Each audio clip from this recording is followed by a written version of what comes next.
अस्सलाम वालेकुम, मेरा नाम नुमान कुरैशी है और ये है होंडा जेड 2015 हाइब्रिड और ये है इसका रिव्यू। मैं आपको इसका थोड़ा सा ओवरव्यू दे दूं। इसमें होंडा ने इसकी प्रोडक्शन स्टार्ट की थी 2013 में चाइना के अंदर, फिर उसके बाद में इसकी प्रोडक्शन चली गई थी जापान के पास और तब से लेकर अब तक इसकी प्रोडक्शन जापान के पास है। इसके अंदर मैं बेसिकली बता दूँ, इसके अंदर 3 मॉडल आते हैं। एक RS मॉडल है जो 2015 में आना स्टार्ट हुआ, इससे पहले वो नहीं आता था। और इसके अंदर एक 1800 सीसी आता है, एक 1500 आता है हाइब्रिड जो कि ये है, और एक है 1500 टर्बो। और ये वाला मॉडल जो है ये है होंडा जेड हाइब्रिड 1.5 लीटर। ये गाड़ी है 2015 मॉडल। 2015 में ये बनी है और 2015 में ही इसकी पाकिस्तान में इंपोर्ट हुई है। ये तकरीबन ली थी मेरे ख़्याल से नवंबर के अंदर ली थी ये गाड़ी। और तब ये गाड़ी आपको अगर आप अब लोगे या तब भी, तो इसकी कीमत है तकरीबन 30 से 35 के दरमियान में, डिपेंडिंग अपॉन कंडीशन और डिपेंडिंग अपॉन माइलेज की कितनी चली हुई है। इस पे सारे इसके फैक्टर्स डिपेंड करते हैं और कि कौन सा वेरिएंट ले रहे हो इस पे आप। तो ये कुछ फैक्टर जिनकी वजह से इसकी कीमत बनती है। तकरीबन 30 लाख से 35 लाख के दरमियान इसकी कीमत बनती है। तो इसका रिव्यू स्टार्ट करते हैं। इसके डिज़ाइन के बारे में बात करते हैं। इसका फ्रंट एंड देखते हैं। शुरू में इसकी उनसी लाइट्स है ना, ये बहुत ज़्यादा होंडा वेजल से मिलती जुलती हैं। इसका जिस तरह इसके अंदर 2 मेन लो लाइट वाले, जिसका लो बीम होती है, लो बीम के 2 हैं। और इसके अलावा फिर आगे हेडलाइट में फिर हाई बल्ब आ जाता है। इसके अलावा फिर यहाँ पे उनसे इसकी ग्रिल जो है ये बहुत ही ज़्यादा होंडा रिबॉन से मिलती है। होंडा सिविक रिबॉन यानी 2006 से लेकर 2012 के शुरू वाला मॉडल था ना, वो उससे काफ़ी ज़्यादा मिलती है इसकी शेप, इसकी ग्रिल की। और इसके अलावा नीचे इसके यहाँ पे फॉग लाइट्स हैं और नीचे ग्रिल है। और इसका साइड की बात करते हैं, इसके अंदर साइड पे 17 इंच का इसके अंदर रिम आता है। और इसके अलावा बॉडी में कुछ ज़्यादा ख़ास कर्व्स वगैरह नहीं है। मतलब नीचे बॉडी वाली साइड पे इस तरह साइड स्कर्ट्स वाली साइड पे थोड़ा बहुत कट्स वगैरह हैं, इस तरह बाकी गाड़ियों में होते हैं। कोई ख़ास इतने ज़्यादा कर्व्स एंड कट्स वगैरह वो यानी तीखी चीज़ें इसके अंदर इतनी ज़्यादा नहीं है। और इसके अलावा पीछे वाली उनसी ये वाली जगह इसकी है थोड़ा बॉडी से एक्सटेंड होती है, जिस तरह एक वो लगा होता है ना टायर के ऊपर एक कवर सा होता है जिससे टायर एक्सटेंड करते हैं, जहन में उसका नाम नहीं आ रहा, तो वो उसकी तरह हुई हुई है। बाकी छत जो है और शीशा जो है वो बहुत ज़्यादा उससे बाकी सिविक की गाड़ियों से मिलता जुलता है। जिस तरह मतलब एक पूरा स्ट्रेट नीचे जाते हैं और वाइपर भी इसके यूं इस तरह वाले नहीं है, यूं वाले हैं, इस तरह वाले वाइपर हैं। जिस तरह आपको पता है रिबॉन में जिस तरह के आते हैं वैसे इसके अंदर वाइपर्स हैं। और इसके अलावा जब हम पीछे बैक साइड पे जाएंगे इसके, तो यहाँ पे ऊपर टॉप पे एक स्पॉयलर मिल जाता है। स्पॉयलर के अंदर बैक 3rd ब्रेक लाइट है, उसके नीचे वाइपर है। और इसकी इनसी लाइट्स हैं ये बहुत ज़्यादा सिविक एक्स, यानी इस वक्त इनसी सिविक चल रही है 2018-19 जो भी कह लो, उससे इसकी शेप बहुत ज़्यादा मिलती है। मतलब सिविक एक्स की थोड़ी सी इससे बड़ी है लेकिन इसकी थोड़ी सी छोटी है, लेकिन इसकी शेप बिल्कुल वैसे। अगर इतना पार्ट हम इसके अंदर कट कर दें तो बाकी सारी की सारी वैसी है। नीचे डिफ्यूज़र है और एक सिंगल एग्जॉस्ट है, आई थिंक, हाँ सिंगल एग्जॉस्ट है। और कोई फेक वेंट्स वगैरह इस तरह का कोई चक्कर नहीं है इसके अंदर। और बस पीछे यही कुछ है। और अब फ्रंट सीट पे जाके देखते हैं। फुल इसके अंदर कीलेस एंट्री आती है और पुश स्टार्ट है इसके अंदर। तो अभी इसको स्टार्ट करना। यहाँ पे इसका स्टीयरिंग है जो कि काफ़ी ज़्यादा स्मूथ फील करवाता है। और लेफ़्ट साइड पे इसके मीडिया कंट्रोल्स हैं और राइट साइड पे इसका क्रूज़ कंट्रोल है। और नीचे यहाँ पे अंदर उसको टॉगल करने के लिए अंदर इसके बटन हैं। और यहाँ पे आर्म रेस्ट में यहाँ पे आपको एक मोबाइल रखने की जगह मिल जाती है। और यहाँ पे इसका एक इशू ये है कि यहाँ पे इसके अंदर कुछ जगह नहीं है, इसको हम नहीं खोल सकते, यहाँ कुछ नहीं कर सकते। यहाँ पे इसका कौन सा वो था RS मॉडल, उसके अंदर यहाँ पे USB सॉकेट्स हैं, ये पूरा खुल जाता है सारा कुछ है इसके अंदर, लेकिन इसके अंदर कुछ भी नहीं है। यहाँ पे एक कप होल्डर है, ये दूसरा यहाँ पे कप होल्डर आ जाएगा। फिर यहाँ पे 12 वोल्ट सॉकेट है। और इसके अलावा इस साइड पे यहाँ पे कुछ कंट्रोल्स वगैरह हैं, सेट वगैरह है वो। और इकॉनमी का बटन है ये ऑन ऑफ। और इसके अलावा ये मटेरियल इसका जो है काफ़ी ज़्यादा सॉफ्ट है। जिस तरह होता है ना गंदा प्लास्टिक जो होता है वो वाली इसके अंदर फीलिंग नहीं है। इसका मटेरियल जो है थोड़ा सॉफ्ट है, अगर आप इसको टच वगैरह करो आपको बुरा महसूस नहीं होता। इसके अलावा यहाँ पे इसका थोड़ा सा प्लास्टिक है, ये वाली जगह इसकी सही है। और ये वुडन फिनिश के साथ है। यहाँ पे ग्लव बॉक्स है। इसके अलावा यहाँ पे लाइट्स वगैरह हैं और ये ऐनक वगैरह रखने के लिए ये है। इसके अलावा फिर यहाँ पे ये सनशेड, फिर अब इसके अंदर लाइट भी आ जाती है। और इसके अलावा यहाँ पे पकड़ने के लिए ये। और इधर साइड पे दरवाजे में यहाँ पे सारे कंट्रोल्स वगैरह आते हैं मिरर के, इसके अलावा फिर विंडोज़ के कंट्रोल हैं। और इसका ये है कि इसके जितने भी विंडोज़ हैं इसकी सारी की सारी, एक पहली बात तो ये कि पावर है और दूसरी बात ऑटो है। ये मेरे ख़्याल से पाकिस्तानी किसी गाड़ी में नहीं है कि इसके अंदर एक तो पावर भी हो और उसके अलावा सारी की सारी पावर ऑटो हो। यानी कि अब मुझे अगर पिछली विंडो खोलनी है, एक दफ़ा मैं नीचे दबाऊँगा सारी खुद ब खुद नीचे जा रही है, वापसी ऊपर आ जाएगी। और इसके अलावा यहाँ पे दरवाज़े में कोई स्टोरेज वगैरह की जगह, यहाँ पे स्पीकर है और पकड़ने की जगह डोर हैंडल यहाँ पे। और सेंट्रल कंसोल की बात करते हैं तो ये काफ़ी ज़्यादा सॉलिड है, थोड़ा सा स्क्रैची है, लेकिन ये इसका फील इतनी बुरी नहीं है। जिस तरह का ये मटेरियल है उसी तरह का ये मटेरियल है, जो कि एक सॉफ्ट टच मटेरियल है। और ये यहाँ पे आपके ये आ जाएंगे ड्राइविंग कंट्रोल्स वगैरह, ड्राइविंग मोड, ये वो फलां सारा कुछ। हैंड ब्रेक जो है वो पाँव के अंदर है, जिस तरह बाकी जापानीज़ कार में होता है मोस्ट ऑफ दोज। यहाँ पे बोनट का ओपनर है और यहाँ पे पेट्रोल का लिड का, और इसके अलावा बूट के लिए वहाँ पे बटन लगा हुआ है। और अब इसकी बात करते हैं, मेन कंसोल की बात करते हुए, इसके अंदर काफ़ी कुछ कॉन्फ़िगरेबल है। और इसकी शक्ल जो है वो थोड़ी थोड़ी होंडा फिट से और थोड़ा होंडा वेजल से, इन दोनों का मिला के मिक्स करके अब थोड़ा दरमियान में जो बनता है ना, वो इस टाइप की चीज़ बन जाती है। यहाँ पे राइट साइड पे आपके फ्यूल इकॉनमी, मतलब फ्यूल क्या बता रहा है, यहाँ पे पावर वगैरह, यहाँ पे साइड पे दूसरी चीज़ें, तो ये सारा कुछ फ्यूल एवरेज। और यहाँ पे इसके इंफोटेनमेंट के नीचे यहाँ पे एसी के कंट्रोल्स आ जाते हैं, ये वो। और इसके अंदर पूरा का पूरा ये डिजिटल क्लाइमेट कंट्रोल है इसके अंदर पूरा। पिछली सीट पे चलते हैं। और एक और चीज़ ये है कि इसकी सीट्स जो हैं ये हाइट एडजस्टेबल सीट्स हैं इसकी। ये अब मैं नीचे और हूँ, इन रीच है, छोटा बंदा हो या बड़ा बंदा हो ईज़िली सारा एक्सेसिबल है। और दूसरी बात यह है कि इसका अंदर स्टीयरिंग जो है वो जिसको कहते हैं टेलीस्कोपिक स्टीयरिंग व्हील, वो है, ऊपर नीचे और आगे पीछे।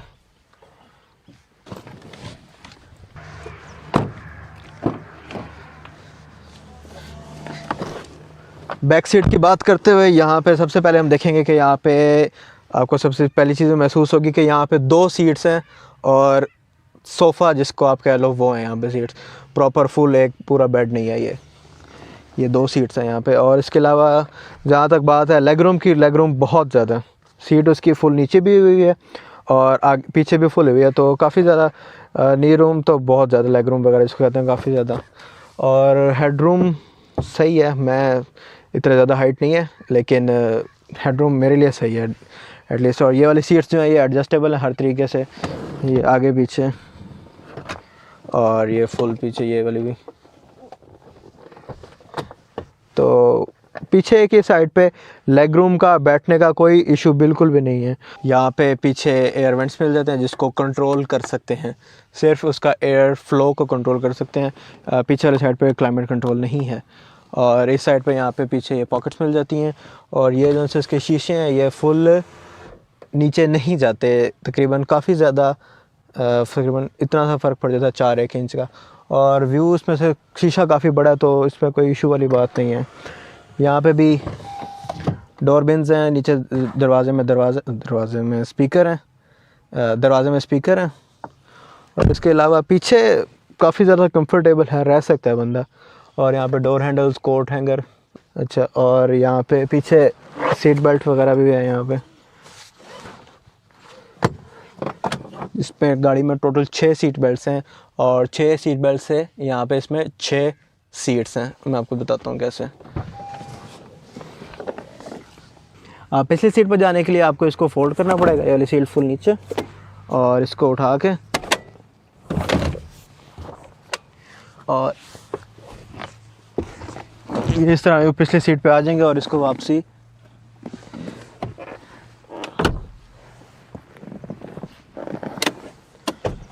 ये इस तरह आ जाएगा। ये वाली पिछली सीट जो है इतनी ज़्यादा कंफर्टेबल नहीं है बिल्कुल भी, सिर्फ बच्चों के लिए है, ये सिर्फ बच्चे वगैरह यहाँ पे बैठ सकते हैं। और ये भी 2 ही सीटें हैं। और एक और चीज़ जो इसके लिए भी आपको यहाँ पे सीट बेल्ट वगैरह मिल जाती है। और इसके अलावा यहाँ पे कुछ बिन्स हैं, यहाँ पे स्टोरेज कंपार्टमेंट्स ये है कि साइड पे।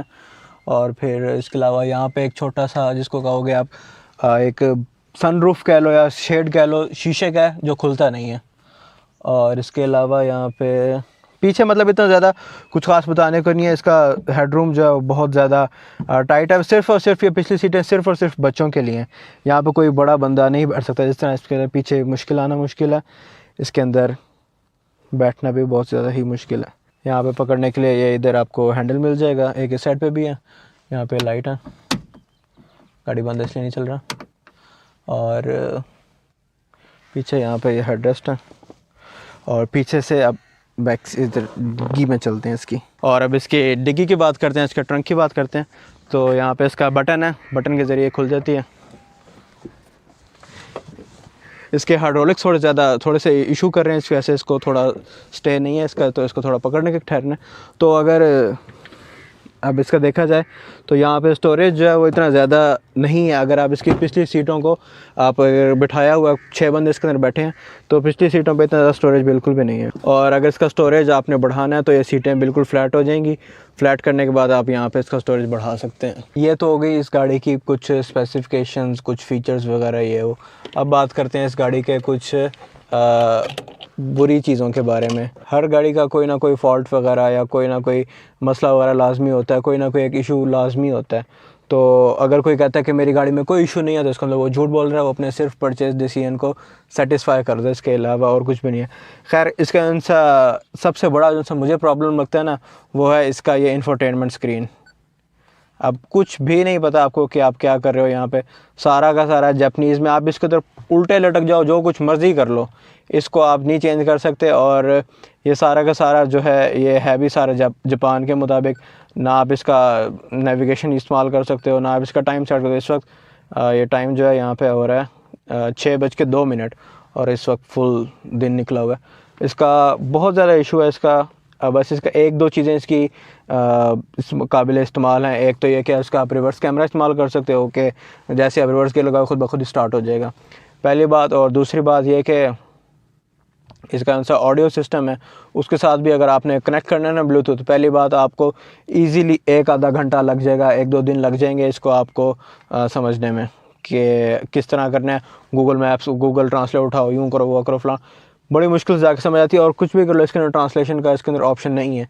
और सेम एज़ इधर का ये वाला इंस्ट्रूमेंट क्लस्टर, यहाँ पे भी कुछ चीज़ें हैं जापानीज़ में आती हैं साइड वाली स्क्रीन पे जिनको चेंज नहीं किया जा सकता, वो भी सारी की सारी ऐसी ही हैं। इस गाड़ी का दूसरा इशू जो है वो है ग्राउंड क्लियरेंस। ये ठीक है कि सारी जापानीज़ गाड़ियों की ग्राउंड क्लियरेंस काफ़ी लो होती है, लेकिन इसकी बहुत ज़्यादा ही लो है। इसको आप कहीं पे ले जाओ, अगर आप नॉर्थ वगैरह में ले जाओ, किसी स्पीड ब्रेकर से भी गुजार लो, तो बहुत अच्छे चांसेस हैं कि आप ये गाड़ी नीचे से स्क्रैच करवा लोगे और इसकी नीचे वाली उनसे वो होती है ना शील्ड होती है, वो उतर चुकी हुई है। तो अब इसके थोड़ा सा आपको मैं एक और इसका इशू बताऊं, वो है इसका पार्ट्स का। इसके पार्ट्स का बहुत ज़्यादा इशू है। एक जो ना इस तरह जापानीज़ गाड़ियाँ होती हैं उनका कोई यहाँ पे सर्विस वगैरह नहीं होती, इसका भी वैसा ही सीन है कि यहाँ पे कोई सर्विस नहीं है। लेकिन अब इस तरह के गाड़ियाँ जापानी जैसे कि मीरा हो गई, विड्स हो गई और जिस तरह एक्वा वगैरह, इनका सर्विस नहीं है। लेकिन जैसे डीलर्स वगैरह वो इनके पार्ट्स वगैरह, इसका चीज़ें वगैरह इसके वो मंगवाते रहते हैं कि यहाँ पे इसके कस्टमर्स हैं वो इसको ख़रीदेंगे तो इनकी सेल्स वगैरह हो जाएगी। लेकिन इसका पाकिस्तान में कोई भी सपोर्ट नहीं है, बिल्कुल भी कुछ नहीं। इसका पहला ऑयल फिल्टर, एयर फिल्टर इनसे मंगवाया था ना, इसका वो मंगवाया था चाइना से, अली एक्सप्रेस से, और वो भी थोड़ा गलत आ गया था, कटिंग शटिंग करनी पड़ी थी। और इसके अलावा इसका मतलब इधर बिल्कुल भी इसकी कोई सपोर्ट नहीं है ना। अगर आपने इसका एक एयर फिल्टर भी लेना है ना, वो भी आपको बाहर से मंगवाना पड़ता है। और जब ये ली थी ना, मेरे ख्याल से पाकिस्तान के अंदर पूरी ज़्यादा से ज़्यादा, मेरा आइडिया जो है, मैं गलत हो सकता हूँ लेकिन मेरा आइडिया जो है ना कि 4-5 मैक्सिमम इतनी पाकिस्तान में जेट थी। अब अक्सर फॉर सेल भी आई होती हैं। इसका जो ऑयल है जो होंडा ने रिकमेंड किया वो अभी तक नहीं मिला। और इसके अलावा इसके अंदर 3.7 लीटर ऑयल डलता है। और इसका एयर फिल्टर, इसका तो टोटल कॉस्ट, एक मेंटेनेंस जो कॉस्ट है वो तकरीबन बन जाती है अराउंड 5-1 हज़ार के करीब बन जाती है। अब इसके कुछ अच्छे पॉइंट्स के बारे में बात कर लेते हैं। इसका सबसे जो सा प्लस पॉइंट है ना, वो है इसकी फ्यूल इकॉनमी। जब ये ली थी और इसके अंदर कंपनी वाला ही इसके अंदर ऑयल था, तो ये इसकी एवरेज जो आ रही थी वो इजीली 20-22 ये इजी थी। और हाईवे पे थोड़ा सा सही हो के ये तकरीबन अराउंड अगर आप 80-90 के करीब रखो तो ये 25-26 की भी एवरेज दे रही थी। लेकिन जब से इसका ऑयल क्योंकि ओरिजिनल जो रिकमेंडेड है वो नहीं मिल रहा, तो अब इसकी एवरेज मैक्सिमम जो जा रही है वो तकरीबन 16-17 के करीब ऐसे जा रही है एवरेज इसकी।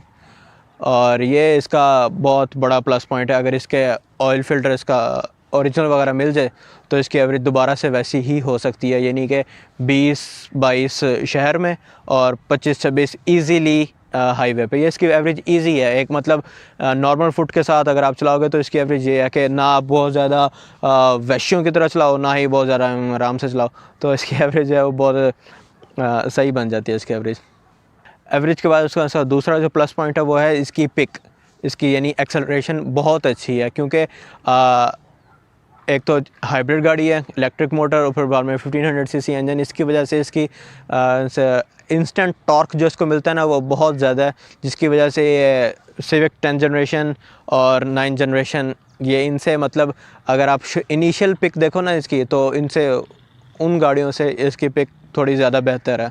एक और चीज़ें इसके अंदर जो अच्छी हैं, इसके फ़ीचर्स बहुत अच्छे हैं। फ़ीचर्स जैसे कि इसके अंदर क्रूज़ कंट्रोल है, ऑल 4 पावर ऑटो विंडोज़,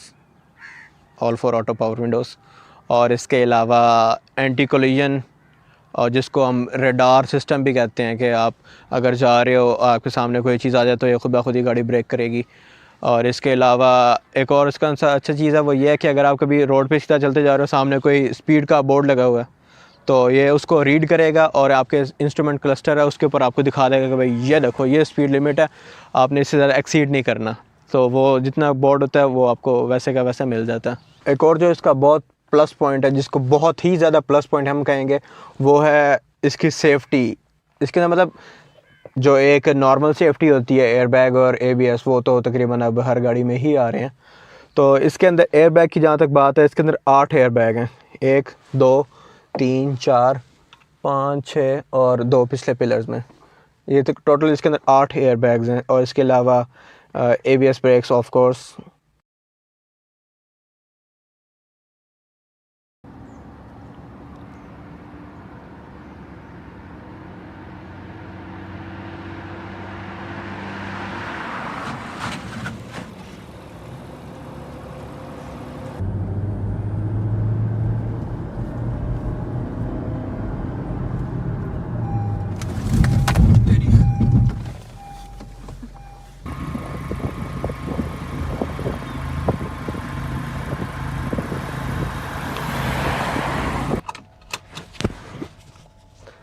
अगर बात की जाए इस गाड़ी के ड्राइविंग की, तो ड्राइविंग में गाड़ी काफ़ी ज़्यादा स्मूथ है। इसकी रोड ग्रिप जो बहुत ज़्यादा अच्छी है, और आपको पता ही है कि होंडा का कि इनके रोड ग्रिप ज़्यादा बेहतर होती है, सस्पेंशन इतना अच्छा नहीं होता। अगर कोई छोटा मोटा भी खड्डा आ जाए तो ऐसा लगता है पूरी गाड़ी जिस तरह हिलती है वैसा है। एक और चीज़ जो इस गाड़ी की बहुत अच्छी है वो है इसकी साउंड प्रूफिंग, यानी कि अब इस वक्त इतना ज़्यादा रश नहीं है, मतलब बाहर भी खामोशी ही है, लेकिन जितना भी अगर रश भी हो ना, तो हाईवे पे बंदा जा रहा है, जैसा रोड की नॉइज़ वगैरह, ये वो कैबिन नॉइज़ जिसको कहते हैं, वो बहुत ही ज़्यादा कंट्रोल्ड है। कोई बाहर का कोई फालतू शोर वगैरह नहीं आता। ऑफ कोर्स हॉर्न वगैरह की तो ज़ाहिर बात आवाज़ आती है, लेकिन फालतू शोर, टायर्स का शोर और ये वो कैबिन नॉइज़ जो है वो काफ़ी ज़्यादा ही कंट्रोल्ड है। ये हो गया इसके हिसाब से। इसके साथ साथ दूसरी चीज़ ये कि इसकी उनसी रोड ग्रिप है वो बहुत ज़्यादा अच्छी है। आप इसको बेशक शार्प टर्न्स वगैरह हैं या कोई जिस टाइप के भी रोड्स वगैरह उसके ऊपर आप इसको चलाओगे तो हैंडलिंग का और रोड ग्रिप का इसके अंदर कोई इशू नहीं है। इशू जो है वो ये आता है कि सस्पेंशन का, वो कोई इशू नहीं है, वो हर किसी को पता है होंडा की सस्पेंशन कैसी होती है। अब जैसे अगर आप कोई रोड वगैरह पे जा रहे हो, हाईवे पे, अगर अचानक कोई चीज़ सामने आ जाती है, आपको ओवरटेक करना पड़ जाता है, तो अब बग़ैर जैसे किसी चीज़ के आपको ना इको मोड ऑफ़ करना है, ना ही आपको स्पोर्ट्स मोड लगाना है, तो नॉर्मल जैसा जा रहे हो तो अचानक आपको रेस देनी है तो फ़ौरन गाड़ी नॉक डाउन, गियर उसका कम करती है और अपना वो बहुत वो कर लेती है, पिक पकड़ लेती है। गियर चेंजेस बहुत स्मूथ हैं, आपको शायद फील भी हो रहा हो। और दूसरी चीज़ ये कि इसका स्पोर्ट्स मोड जो है वो कितना इफ़ेक्टिव है। तो अब एक नॉर्मल एक्सेलरेशन की थी, अब स्पोर्ट्स मोड के साथ से करना है। अब इंस्टेंट ऐसे ज़ाहिर बात है फील होने लग जाता है कि गाड़ी जो है थोड़ी पावर में आ रही है, थोड़ा सा स्टीयरिंग इसका थोड़ा सा सख्त हो गया और इसको ऑफ कोर्स स्पीड थोड़ी बहुत कम है, इसलिए स्टीयरिंग इतना सख्त फील नहीं होगा, लेकिन इंजन की आवाज़ इसकी आ गया सामने, इसका बटन नज़र आ गया।